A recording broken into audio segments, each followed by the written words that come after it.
E aí, galerinha? Ontem eu fiz uma postagem sobre transtorno de personalidade.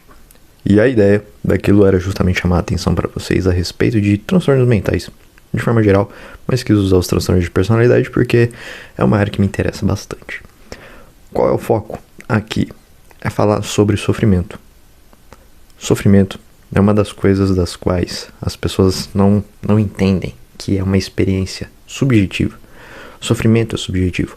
O objeto que causa sofrimento, ele é objetivo. Então, o falecimento de um ente querido é uma experiência objetiva, esse fato. Agora, como cada membro da família faz essa experiência de luto, a experiência da perda e etc., é algo totalmente subjetivo.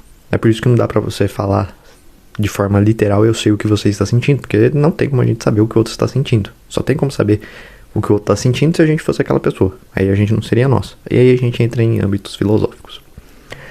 E eu quis falar um pouco a respeito disso, porque num momento terapêutico eu falei para a cliente o seguinte, que a pior doença que existe é aquela que nós temos, né? A pior doença é a doença que você tem. Porque é a que você tem, e ponto. É você ficar comparando, mas fulano tem uma doença mais grave que a minha, e pode ser até uma forma de conforto, mas a forma como a gente experiencia essas dificuldades é de cada um. Às vezes a outra pessoa, ela pode até ter uma psicopatologia ou um outro tipo de patologia que seja muito pior do que a sua, mas a forma como ela experiencia isso é muito melhor que você. E aí? Talvez aquela pessoa esteja numa situação muito complicada, mas ela leva isso numa boa, ela consegue olhar aquilo de outra forma. E você que tem, em tese, uma doença menos grave, não consegue olhar isso com um outro olhar, você olha como é o fim do mundo. Então não tem como a gente ficar comparando. Eu sempre digo que a pior doença que existe é aquela que a gente tem. As piores condições que existem, saúde, quando estamos falando de doenças, é aquela que a gente tem. E a forma como a gente vai experienciar elas. Se você não sabe como lidar com isso, não adianta ficar se comparando. Simplesmente vai ser uma perda de tempo da sua parte. E aí, volta a questão dos transtornos de personalidade. Por que eu quis falar sobre transtornos de personalidade? Primeiro, porque é uma das coisas que eu mais acompanho. E segundo, porque é algo que afeta principalmente as pessoas ao redor. Então é uma questão de como você se relaciona com as pessoas também. A maioria das pessoas que acompanham aqui, muito provavelmente não tem nenhum transtorno de personalidade, mas muito provavelmente se relacionam em algum grau, seja um amigo, seja um marido, seja esposa, seja namorado, seja algum familiar que tem algum tipo de transtorno de personalidade. E é muito sofrido a forma como nós nos relacionamos com essas pessoas, porque a maioria das pessoas que tem algum tipo de transtorno de personalidade, elas não reconhecem que tem um transtorno de personalidade. Vamos dar um exemplo, assim, que eu considero um dos mais complicados, que é quem tem transtorno de personalidade narcisista. É muito difícil essa pessoa reconhecer que ela tem o transtorno de personalidade narcisista. Até porque ela é narcisista. Então é muito sofrido. Se você procurar no YouTube, eu não sou nenhum especialista em transtorno de personalidade narcisista, mas você pode procurar aí no YouTube, a maioria dos vídeos é as pessoas falando, se afastem desse tipo de pessoa, se afastem dos narcisistas, se afastem, sei lá o que, deixem essas pessoas de lado, cortem relações com elas. São seres humanos. Não é porque ela é narcisista que ela deixou de ser humana, certo? E você vê que existe todo um movimento de afastamento dessas pessoas. Aí porque essas pessoas são tóxicas.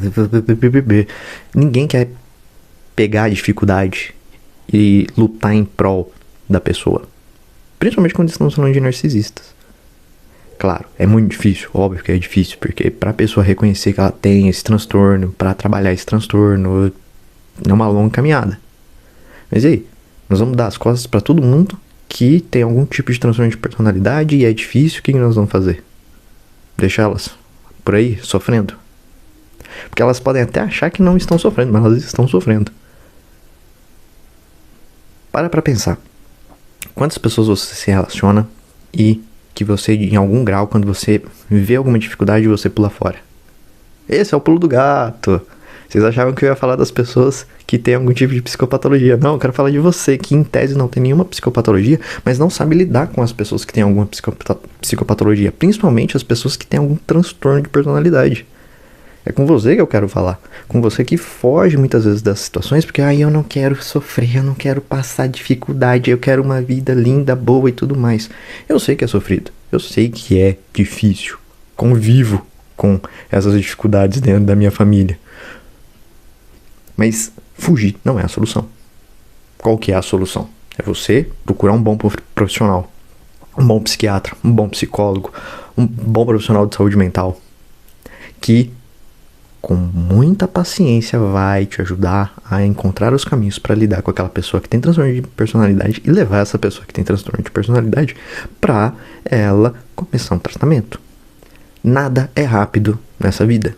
Vocês podem procurar aí no feed que eu faço uma analogia a respeito do processo do arroz que eu uso com todos os meus clientes. Se algum cliente estiver vendo esse vídeo, ele vai saber a respeito da analogia do arroz, porque nada nessa vida é rápido. Nós achamos que é rápido e não é rápido. Lidar com pessoas que têm algum tipo de transtorno de personalidade não é um processo rápido. Não é rápido como esse celular aqui. Na verdade, esse celular aqui ele é rápido, entre aspas. Todo o processo que levou ao surgimento desse celular demorou pra caramba, né? Mas como eu só cheguei na etapa de comprar ele, parece tudo muito rápido, né? Mas não fui eu que desenvolvi, não fui eu que estudei, não fui eu que montei, não fui eu que desenvolvi o software, não fui eu que desenvolvi o hardware, não fui eu que fiz tudo isso, né?